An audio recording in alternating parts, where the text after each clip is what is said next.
I've been in a series and taking characters from the Bible, and I've been all over the place, kind of random, but that's okay.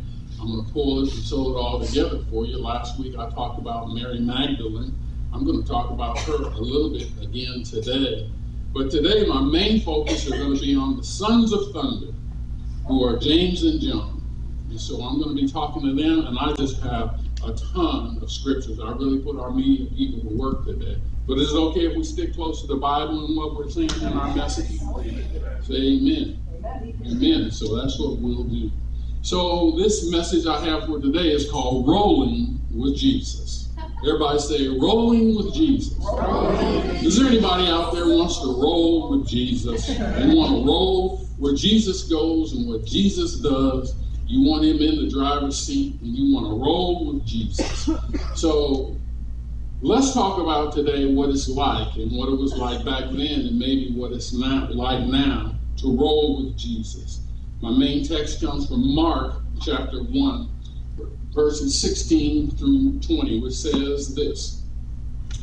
As he was going along by the Sea of Galilee, he saw Simon and Andrew and the brother of Simon casting a net in the sea, for they were fishermen.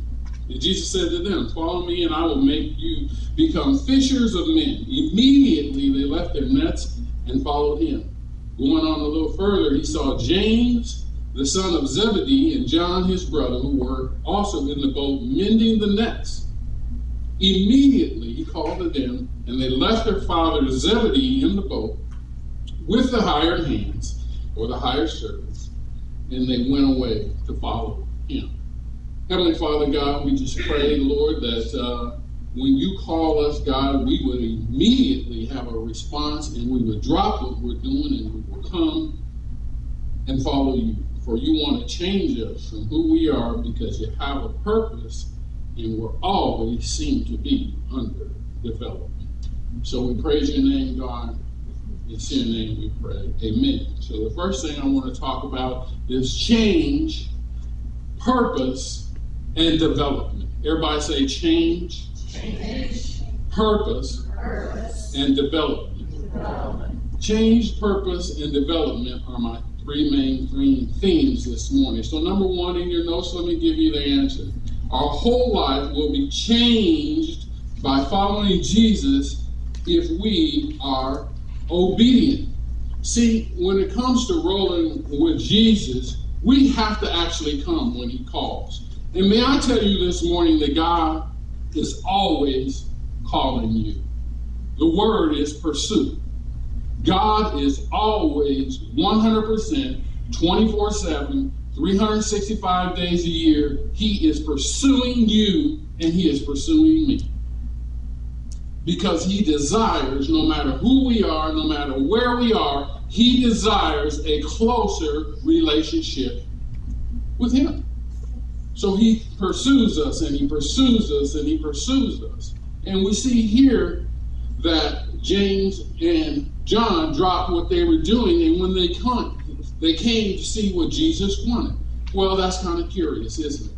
One minute they're just fishermen, and the next minute they're fishermen of men. But what we have to do is when Jesus calls us, we have to come. And when we come, for him to make the change in us, we have to have a certain amount of obedience, and we have to have a certain amount of passion. Does it seem like our passion, really we had more passion when God first called us and we accepted God into our life, and then the longer you live and the older you get, it seems like some of your passion goes. I didn't hear any amens on that, so that must be right, because when y'all so passionate or dispassionate, that amen? I mean, that's right, isn't it? So what do? We know that God is pulling us and he's always pursuing us. How do we keep our passion, and how do we keep our passion for Christ? I can tell you how you do that. You do that by obedience, and you do that by serving. If you're obedient, the first thing you're going to do is serve. So if you're obedient and you serve, you won't lose your passion. That's how you do it. You lose your passion because by becoming complacent. Yes. That's what happens. We become complacent. Our complacency in our country is called being busy. Sometimes we call it life, meaning I got to go to work 40 hours a week, 45, 50, 60, whatever it is, and I've got kids, and I've got a wife, I got car payments, I got this, I got that, and I want to hang out with whoever. I need to have my TV time. Sports Center is on. Right? All of that stuff, and then God gets tangled up in all that stuff, and just like a sifter, you get sifted to the bottom, and all that other stuff is at the top, and before long, we lost our first love, is what the Bible calls it.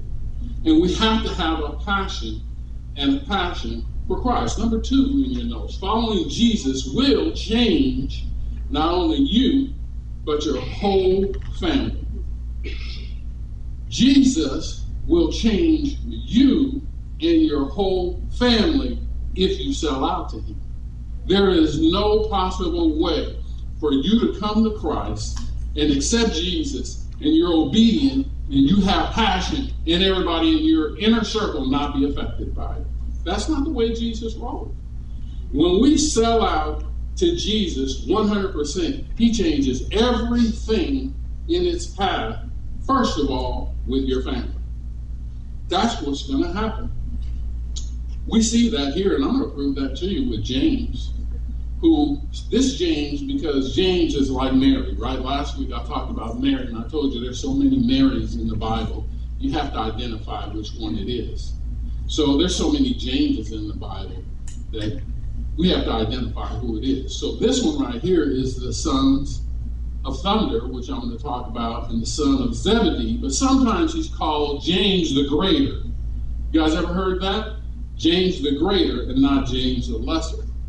So we see here this picture where they're out there fishing, and Jesus comes and he calls them, and they stop what they're doing and they take off and they go with Jesus. So a lot of people think that's happenstance, but I don't think so. I think they know who Jesus was, because Jesus is a rabbi. And when the rabbis called you during the time period, you came. I believe that Jesus already had somewhat of a ministry, even though he's getting ready to start. At least in the region, they knew who he was. And when he called them, they heard, they listened, they saw an opportunity, they felt honored that he called, and they went. They went. So I want to introduce you to the Zebedee family. Everybody say Zebedee. Zebedee. You already met one of them if you were here last week. But let me refresh your memory. Matthew 27:55. Many women, this is the cross scene. Jesus is up on the cross, and they're crucifying. Many women were there looking on from a distance who had followed Jesus from Galilee while ministering to him. Among them was Mary Magdalene, and Mary the son of James, and Joseph, and the mother of the sons of Zebedee. That's a family affair. In other words, they're telling you that James and John's mother was there a few years later, 3-some years later. She was there at the cross. I spoke all last week about women and the roles that they had with the disciples and with Jesus. So I'm not going to give you that whole message all over again. You can go back and download it and look at it. But we know that women were there. The 12 disciples were there, and there were women who were there. Mary Magdalene was one of them. Another one we can see right here, plain and simple, was James and John's mother. That's what it says. Mark 15:40 says it a little bit differently. There were also some women looking on from a distance, among whom were Mary Magdalene and Mary, the mother of James, the Less, and Joses, and Salome. When he was in the Galilee, they used to follow him and minister to him. And there were many other women who came up with him to Jerusalem. So we know that James' mother and John's mother, her name is Salome. Everybody say Salome. Okay, so let's put this whole picture together, because the theme is changing, and I just said the family. It's a family thing. So who have we been introduced to? Zebedee, who is the father. Salome, who is the mother. We have James, who is older, and then John. That's the whole family. And we know that James and John are going to be two of these Jesus disciples, and not just any disciple, but part of his inner circle. And we see them following Jesus around, and we see that their mother is there. So that's, of the four people we know of the family, three of them are running around and traveling around all over with Jesus. I wonder how Zebedee felt about that. I don't want to put any conjecture in there. We also know that Salome was there at the tomb when the angels were there. Here it is, Luke 24:10. Now, they were Mary Magdalene at the tomb, Joanna and Mary, the mother of James, and also the other women with them telling the things to the apostles. So they said Jesus was gone, told them that, what are you looking for? The living among the dead. And they took off and they ran. And in this case, Salome runs and tells her sons that Jesus isn't here anymore. He is alive and he is risen. She's there on the scene. It is a family affair with the Zebedee family. They all are involved, and their whole lives are going to get turned, and their whole lives are going to get changed by Jesus. You see, people think that God doesn't want to flip you around, or maybe they think he does. And he absolutely does want to flip and wants to change your life. But everything that he does, and he does for us, is for the better if we let him do it. Why? Because our purpose is in him. There's so many people, Christian and not, who are on this earth and don't have a clue as to why they're here. They don't know. They don't know what their purpose is for being here. And Jesus wants to tell you and help you out with that. Because if you get in line with what he says and who your purpose is, you can't go wrong. Mark 3. I'm under purpose now. Mark 3, verse 16, 17. And he appointed the 12. Simon, to whom he gave the name Peter. So we're not going to call him Simon anymore. He's Peter. And James, the son of Zebedee, and John, the brother of James. To them he gave the name Boanerges, which means son of thunder. I don't have to say that once. Now I'll just refer to them as the sons of thunder. He gives them the name, the sons of thunder, which is interesting. Has anyone, again, because we're here from San Diego, we don't get a lot of these radical weather changes. But have you ever been in a place where there was really thunder? I mean, no, thunder for real. Right? Thunder for real, where thunder just hits, boom, and shakes the whole building, the windows rattle, and they blow out, and you're just waiting, right? You wait, wow. And then, boom, it'll hit again. And if you're in a thunderstorm, boy, you sure do want that thing to end. If you haven't ever been in one, it's like, this is kind of a meek comparison, but you'll get it. It's like a concussion, like when someone throws, or have you ever been to like 4th of July and they're shooting off a bunch of fireworks and you go boom, and you can feel that the air just goes. I'm not even going to go down the bombing thing in the war. But that's what real thunder is like. Because we have to understand that when Jesus said these guys are the sons of thunder, this is the image that you should get in your head. That these two guys are boom, and the earth and the atmosphere and everything around them changes when they start speaking. That's what it is that Jesus is saying here. The commentaries say this about the two brothers. They say they're headstrong, they're impetuous, they're intolerant, they're stern, they're authoritarian, and they're uncompromising. Those don't seem like to be great characters in Jesus' inner circle. Not only his inner circle of the disciples, but they are in the inner circle. Am I right? They are his inner circle, which we'll see. People who are like that, I'll trust me. If he can use them, he can use you. Amen. Amen. Come on now, I know somewhere around in here there's something. I'm going to say that again. If he can use someone who's intolerant, pig-headed, impetuous, hard-headed, then he can use me. Amen. He can use me. He even has a trader in his midst who's going to sell him out. And he used him too. Yeah. So number 3 in your notes, Jesus has a purpose for everything he does.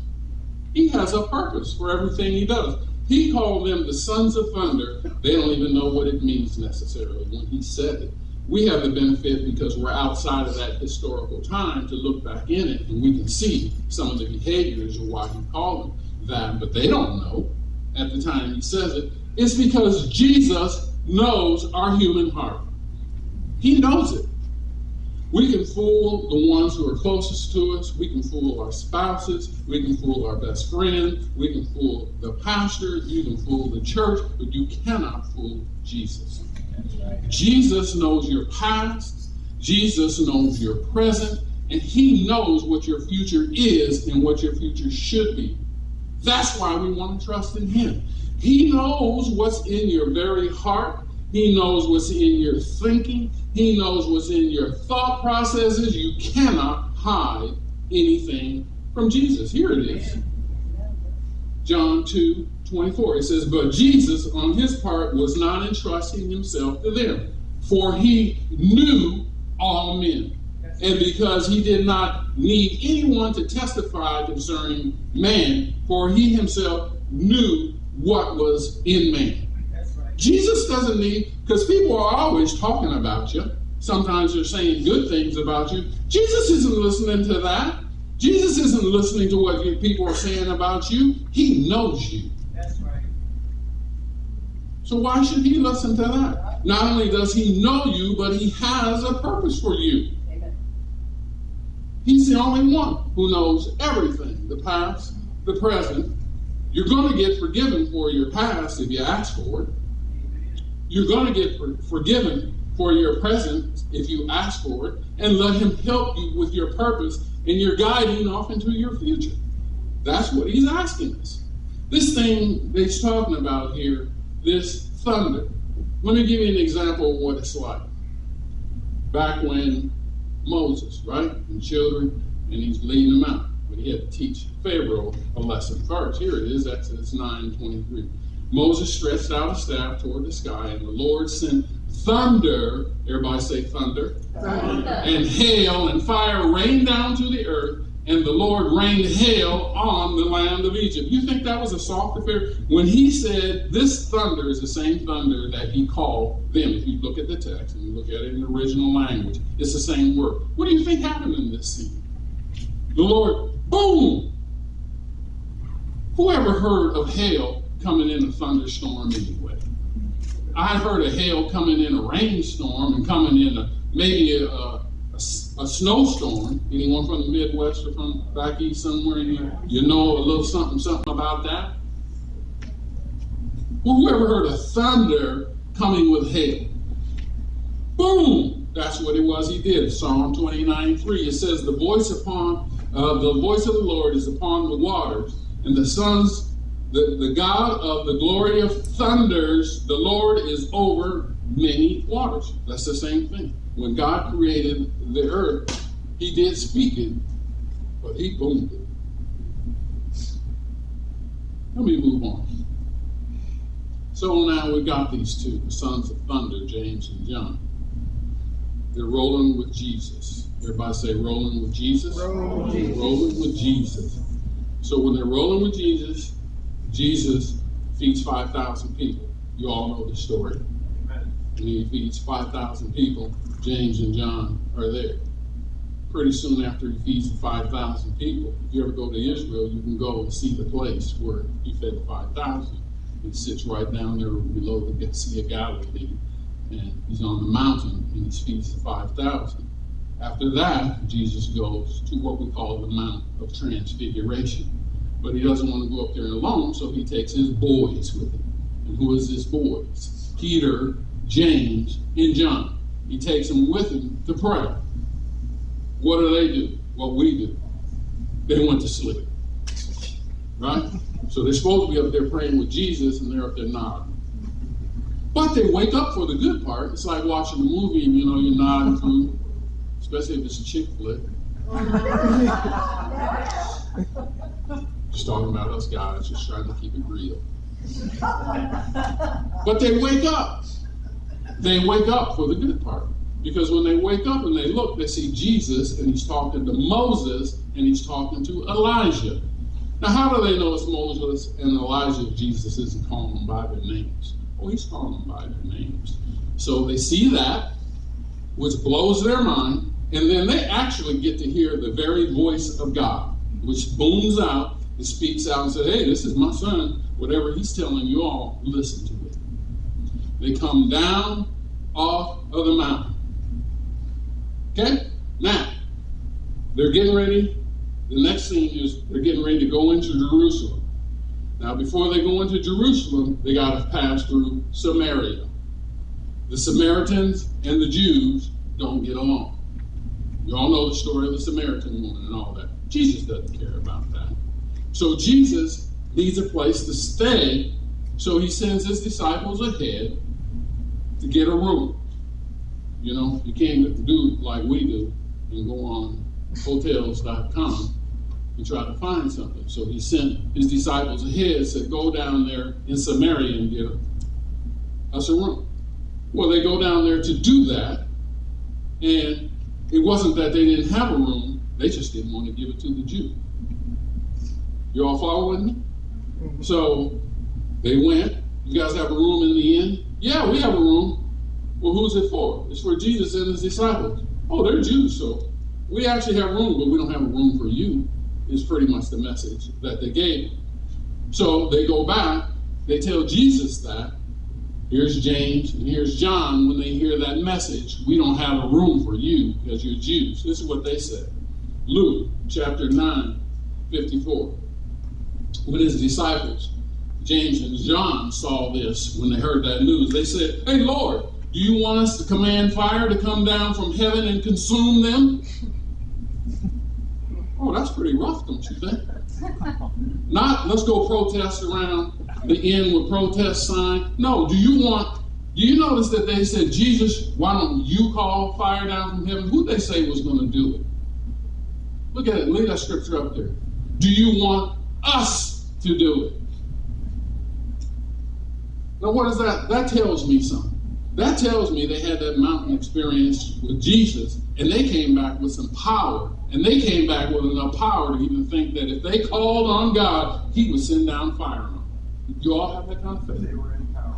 Do we have that kind of faith? Anyone here have that kind of faith? Where you figure if you need to, you could call fire down, you could move mountains, right? That's what the Bible tells us. If we just had the faith of a mustard seed. Anyone here got to have mustard seed faith? Yes. See, they understood that they were walking with the king, and even though they're using it badly, they still understand the power that they have access to. And I have to tell you, saints, we have access to the exact same power they did. Jesus said, greater things will you do than these things that I have done. You all know what Jesus did? You have any ideas what Jesus did? He said, greater things will you do. Where's the greater works, everybody? Where is it? We have a greater power in us. Greater is he who is in us than he who is in the world. You all understand that? Greater is he. Number 4 in your notes. Every one of us are in a constant state of development. Can somebody say amen? Amen. We're in a constant state of development. We used to say something in my earlier years. We used to say, be patient with me. God is not finished with me yet. Anyone ever heard that? Oh, mess that up. But could you be patient with me? Because God is not finished with me yet. And boy, is that true. As long as you're here, you are under construction and under development. And no matter where we are, trust me, he can take you a little bit higher. There's something in our character. It's called a thorn in the flesh. There's always something in our character. There's something around that he's always trying to purge us and clean it and get it all figured out. And that means we're under constant development. I have to talk to the staff about that all the time because they can't figure out why we do certain things. Well, why don't they just do no? And I'm like, well, we got to be patient. And sometimes it's a little angrier than that. And then other times they have to talk me down off of the wall. I'm like, why don't they just, what are we doing? God's not finished with them yet. But you have to have the passion. Right now I'm going to connect it for you. Rolling with Jesus, you have to have a certain amount of passion. When you have a certain amount of passion and a certain amount of obedience, then you'll understand that he's under development. But under development, you have to be the one to lose. God's not going to move. Oh no, God's going to be right there and he's doing this. Come on over here. Come on over here. Come on. Let me stand beside you. Get you over here. But let me develop you. Develop you. A couple of weeks ago, I spoke about David, and the title of my message was, You're the Man. Right? Who's the man? That's what it was. Remember, who's the man? And the whole theme of that was David spoke death into his own life and into everybody around him. Now he did, this is David now we're talking about. So he did some great things too. But he actually spoke some words that were death, and he spoke them into his family, and he spoke them into some of his generations. Let's just watch here what James and John does. Let's see if you can follow me on this. Here's Jesus. And Jesus has just told the disciples that he's going to die. He just finished telling them. He says, they're going to put me on trial. They're going to whip me. They're going to beat me. And they are going to kill me. This is the message he gave. And we know they didn't understand. I mean, who gives anybody that kind of message? So he gives them that message. And this is what James and John's response was to this message. Check it out. You ready? Mark 10, 35 and 40. James and John, the two sons of Zebedee, came up to Jesus saying, Teacher, we want you to do whatever it is we ask you. And he said to them, What do you want me to do for you? They said to him, Grant that we may sit on your right and on your left in your glory. But Jesus said to them, You do not know what you're asking. You are able to drink. Are you able to drink the cup that I drink, or be baptized with the baptism which I am baptized? They said to him, Oh, we're able. Jesus said to them, The cup that I drink, you shall drink, and you shall be baptized with the baptism with which I am baptized. But to sit on my right or my left, this is not mine to give you, but it is for those whom it has been prepared. Let me paraphrase that for you. Jesus tells them he's getting ready to die, and they come up. This is their response. Can we have your stuff? What you going to do with your car? What you going to do? Now, I could go down that road about how people act when somebody dies, but that's not my message for today. But you know how it can be sometimes, right? And that's what their message was Jesus tells them, I'm getting ready to die, and they're up here talking to him about, can I have your stuff? In other words, they're talking to him about position. Oh, well, once you leave God, once you leave Jesus, can I take your place? And can I come in there? Can I be you? And not only them, but look at this. Because we know in this message that the women are there too. Check it out. Then the mother of the sons of Zebedee came to Jesus with her sons, bowing down and making a request of him. And he said to her, What do you wish? She said to him, Command that in your kingdom, these two sons of mine may sit on your right and on your left. But Jesus answered, You don't know what you're asking. Are you able to drink from the cup? That's the second time I'm about to drink. They said to him, We're able. He said to them, My cup you should drink, but to sit on my right and left is not mine to give to you, for as be prepared by my Father in hearing this. The 10 other ones who heard it then became indignant. So what do we see? I already said that the mother is there, Mary is there, and we see the mother goes up to Jesus on behalf of her sons. Is that a good mother? I suppose. And she says to Jesus, Come on, Jesus. How about my two sons? Won't you let them take your place? And she tries to intercede. But did you catch the message there? What Jesus said back then? Oh, you don't know what you're asking. Oh, do you want to drink of my cup? And their answer was, yeah, we want to drink of your cup. They don't know what they were asking. We know what they were asking because we can read the book and see what happened to them, because they are speaking something into existence. They said to Jesus, can we be like you? And Jesus said, yes, you can be like me. You can drink of this cup because you asked for it, but you don't know what you're asking. So you all know what they did to Jesus, how they beat and they crucified Jesus. Well, let's see what James and John spoke into their own lives by saying, can I have the same cup as you, Jesus? Acts 12:1. Now, about that time, Herod the king laid hands on some who belonged to the church in order to mistreat them. And he had James, the brother of John, put to death with a sword.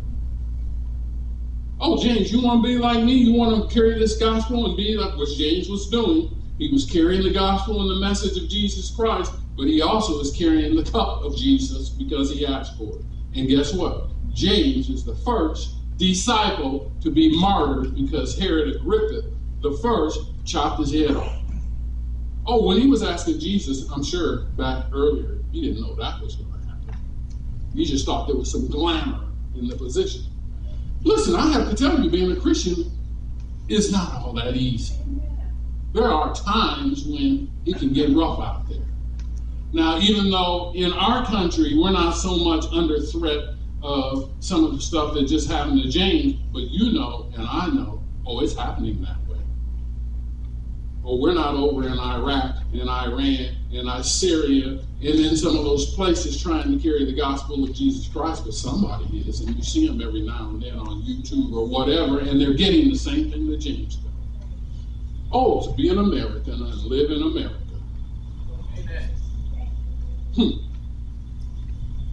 Be careful what we're asking for. Now, John is also under development, but I believe his development begins at that cross. Here it is, John 19:25-27.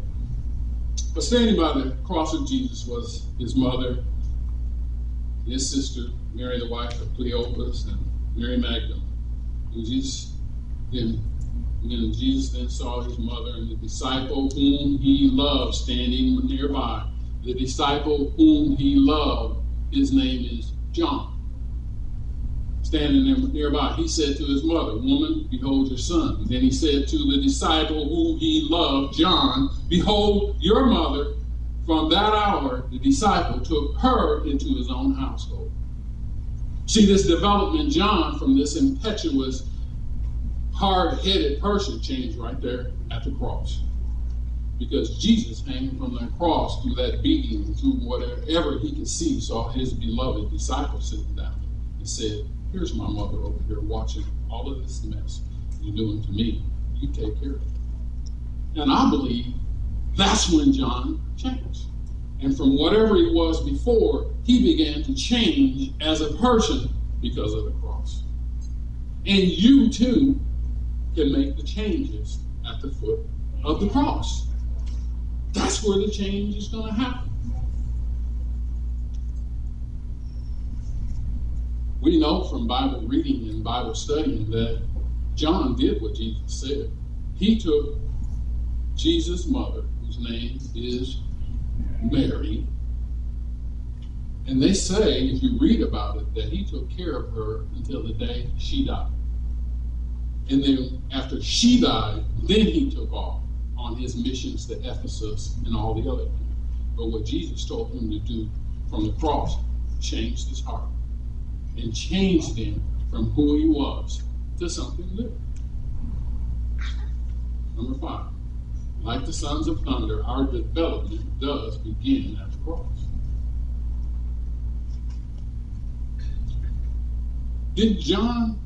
Don't we know John as the love apostle? I mean, have you ever read John? Oh, you ought to. John is known as the love apostle. He saw his brother get beheaded. He knows that happened. And they tried to kill him too. Because they killed the rest of the disciples, right? And they tried to kill him. They couldn't kill him. And you know why? Because he had favor and he had God's favor on his life. You know, and they couldn't kill him, so they just exiled him to the island of Patmos. But they tried to kill him. I mean, who do you know that they can take a pot of boiling oil, put them in it, and they don't die? I mean, have you ever had just a little bit of grease pop on you from when you're cooking bacon or something, a little bit of grease pop on you? Anyone ever had that happen? Can you imagine someone taking and putting you in a pot of boiling oil and it didn't kill him? But it wasn't for lack of them trying. They went, oh man, we can't kill this guy. But I'll tell you what we can do. We'll exile him over there to the island of Patmos. And what they meant for evil, God meant for good. Because what does he do? He goes over there and he writes and he writes and he writes. And he writes the book of Revelation. And he tells us and you what's going to happen down the future. And while they're trying to mess him up, he's doing what he's doing for God. Because he understands his purpose. And now he's developed because he understood his purpose and he was willing to change. The love disciple. Let me finish up with John chapter 4, verses 7 and 8. This is what he says. Beloved, let us love one another. For love is from God, and everyone who loves is born of God and knows God. The one who does not love does not know God, for God is love. You all know that song, 1 John 4, 7 and 8. He is the love disciple. God changed him. Jesus changed him, and that's what he wants to do with us. If we want to roll with Jesus, the first thing is we've got to allow him to change us. I'll be honest with you. Most of us don't feel like we need to be changed. We're kind of happy with who we are, and where we are, and what we're doing. But we've got to see some of the folly in that. There is some folly in that. Because it may look like one thing, but as I said before, God knows your heart and knows what's going on. Because we seem to be in some sort of season where celebrities are committing suicide. What's up with that? If everything is so great about having money, and that's our marker for success, is a bunch of stuff, then why are they committing suicide? Something's up with that. There's got to be more than that. And let me tell you what it is. It's found in Jesus. That's where it is. So if we want to roll with him, we have to be able to say, I need changing and I'm under construction. I need to be changed because I don't know what my purpose is, or if I do know what my purpose is, I need to go a little higher in it. What is my purpose? And then we have to let him develop it. In your notes there for this week, it says, if God has already given you a new name, write it down. Oh, that's kind of an assignment. In other words, you spend enough time with Jesus, you spend enough time as a Christian, you know who you are, and you know what God has said, and who God said it is, write it down. And if you leave that blank, then it's time to pray. And try to figure out, help figure that out. This is one thing that I love about God. Leonard, you guys can come on back up. He takes us from right where we are. You all understand that? Yes. See, God takes you exactly where you are, and he wants to move you from there. Everybody thinks that we got to take this great big old leap. Oh man, if I become a Christian, I got to give up alcohol, and I got to give up this, and I got to give up this, and I got to boom, boom, boom, boom, boom, boom, boom, and I'm just not ready yet. How about you just accept Jesus as your Lord and Savior, because he'll walk you when you're walking like this. Or he'll walk you when you're taking a big step, but you're under development, but we got to start somewhere. You got to start somewhere.